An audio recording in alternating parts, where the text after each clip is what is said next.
Hello, and thank you for being here. My name is Chrissy Hodges, and this is my channel dedicated to information and education on OCD, in particular, pure OCD, which is also the name of my memoir, talking about my experience with OCD. And I am a certified peer support specialist working with individuals worldwide to provide support. And I can also provide referrals for therapists wherever you are and resources. With peer support, I support you wherever you are at in recovery to help normalize how this disorder can show up, and how the shame and the guilt and everything that comes around intrusive thoughts. Peer support can be really beneficial in helping you feel like you're not alone, and especially with some of those themes that are really taboo or make you feel really isolated or feel like you can't tell anybody else. So there's that. NoCD is an app, and they also provide therapy worldwide doing telehealth through for exposure response prevention. So if you are looking for therapy and you're ready to go and you want to check them out, go to treatmyocd.com, and you can find that in the description, as well as my website for the services that I provide for peer support.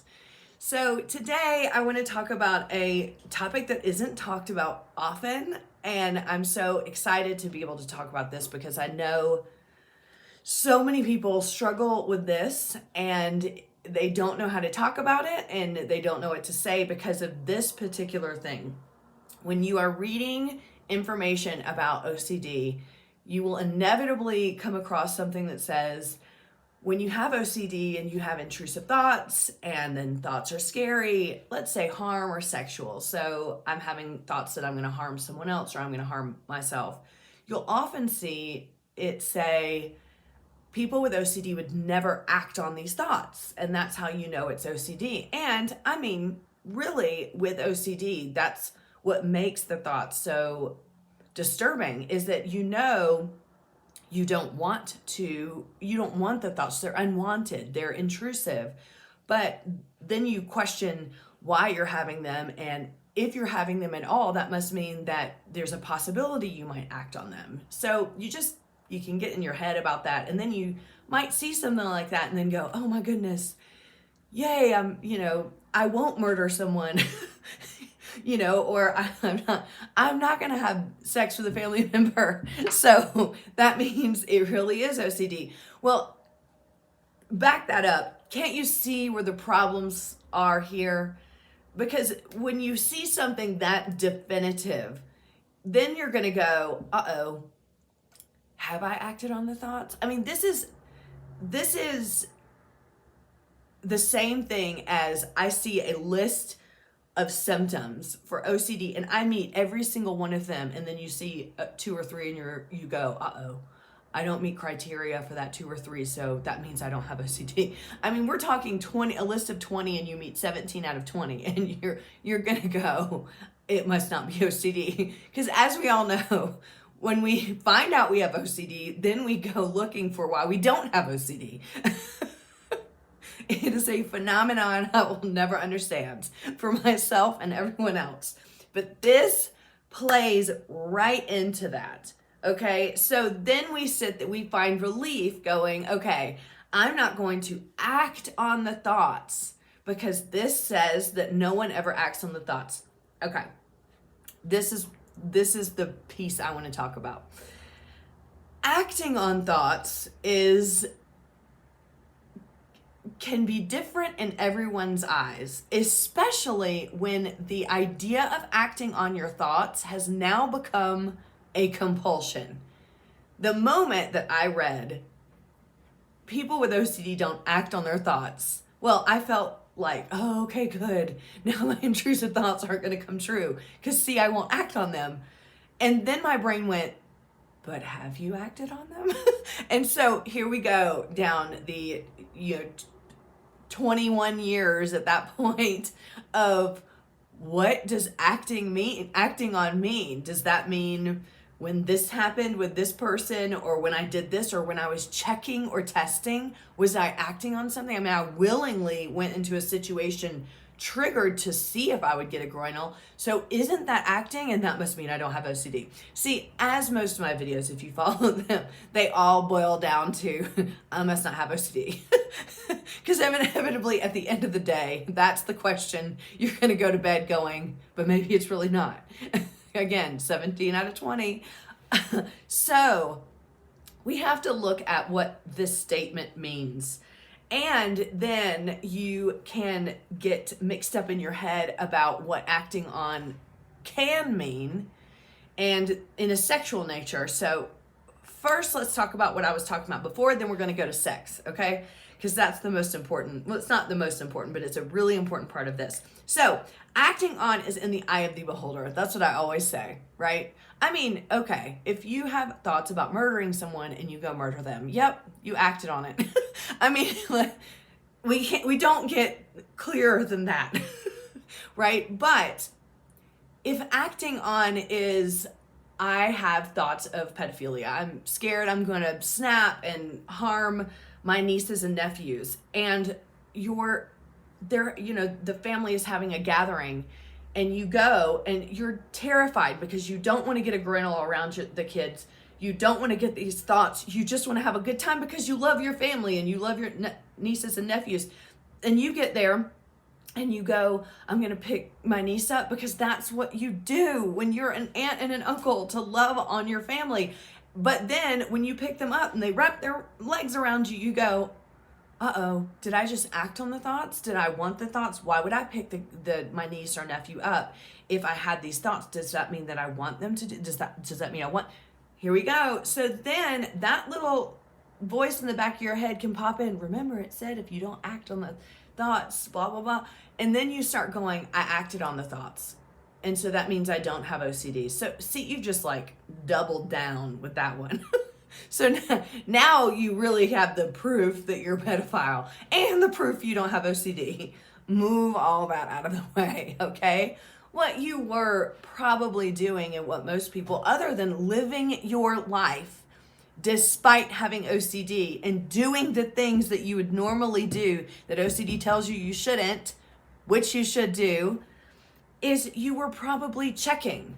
You were probably testing, doing compulsions. I'm going to pick my niece up and I really hope that I don't have a weird feeling, or I don't want to have intrusive thoughts. And you know what? What if you pick your niece up and you don't? And then you put her down and then you go, uh-oh, why did I pick her up in the first place? See the cycle? See it? See it? Is that acting on the thoughts? No. I just gave you reassurance. But come on, it's not. But your brain is going to find a reason to believe that you had. So I will get emails from people a lot that say, I can't have OCD because I acted on the thoughts. And I ask them, okay, what does that mean? What does that mean you acted on the thoughts? And it is typically something like, well, I have sexual intrusive thoughts about my dad or my mom or my brother or sister. And when I saw them last week and I hugged them, I think I hugged them extra long. I think my arm may have dropped down a little bit. Does that mean I wanted to do it? I acted on them. I was, even testing yourself, which is typically a compulsion. You're testing to see, do I like this? Do I not like this? Do I like this? Especially with sexual intrusive thoughts, right? That's a compulsive behavior, but you're mixing it up with, that means I acted on it. Okay, again, I mean, if you drugged up your dad and had sex with them, okay, then we got an issue. Like you acted on it, right? But any sort of, when you are in a situation and you are being hyper vigilant, which we all are, hyper vigilant about, where's my hand going? Why am I hugging this long? Did I make eye contact? All of these things, this can all be misconstrued as acting on. Okay, and it's really important for you. I know it's going to be hard because it's once we get that into that cycle in our head of seeing that damn thing where people are like, you never act on it, then you kind of screw yourself, right? Because then it becomes, well, where's the line of acting on things? Part of me wants to say, and there is an intent behind acting on things, but we can't even look at it that way, right? Because if your intent is, I'm going to pick this knife up while my wife or husband is in the room to to do ERP, or maybe to hold the knife and show my brain I'm not going to kill my husband or wife, you may think to yourself, my intent was to hold the knife, so that means that it's possible. See, so it can mess with almost any possible scenario when it comes to this topic. Let's move on to what people really struggle with and feel like they can't even talk about it. Sex and masturbation when it comes to acting on, okay? Lots of people get the groinal. The groinal is a sensation in your groin, whether it be male, female, any person that has any sort of erogenous zone that moves or becomes prevalent, right? When you are dealing with intrusive thoughts, this can be in the groin area, this can be in this area, this can be in the mouth, this can be in the back end, this can be any erogenous zone that you are connecting and sometimes fuses to specific things in specific people. So sometimes when people get the groinal, or sometimes when people get this kind of activity in their erogenous zones, it is intense. Like I've said in many of my videos, this feels way more than your normal arousal, which then takes you down the rabbit hole of if it's more than normal, that means it's real. And well, a lot of people use masturbation as a compulsion. And sometimes that is, I just have to get rid of this feeling. I need to act on it, and I need to get it done. Okay, what are you acting on, right? You're acting on a physical sensation that you just want to go away. And typically not typically, but a lot of times when people get aroused, the solution to that is take care of it, right? Whether that be having sex consensually with someone or, treating yourself. So with that said, people tend to skew that with exactly what I just said. I acted on the thoughts. Did you? Or did you act on the sensation to just move it on out, to move it out of the way?